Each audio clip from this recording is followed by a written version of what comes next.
No niin, se ois moro. Se ois Dragon Master taas tässä. Tänään ajattelin soittaa oman tekemän biisin, jos tulee kyllä pieni déjà vu-tunne. Saa nähdä, että tuleeks teillekin. Äänenä toimii tässä pienossa tää Theater. Ja en paina tällä kertaa arpeggio-nappulaa. Kuvaan jännällä tavalla, että avainjutussa oleva puhelinpaikka, niin mun puhelin on siinä. Tai pystyn käyttämään molempia käsiä.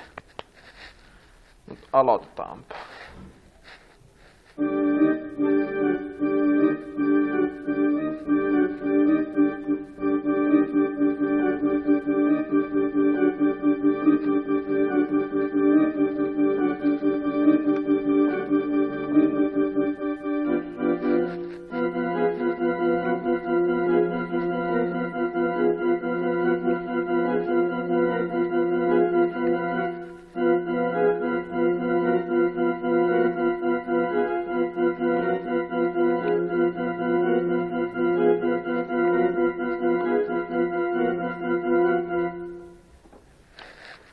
Ja tuommoista se olisi niin sanotusti koko ajan jaksossa tai enempää.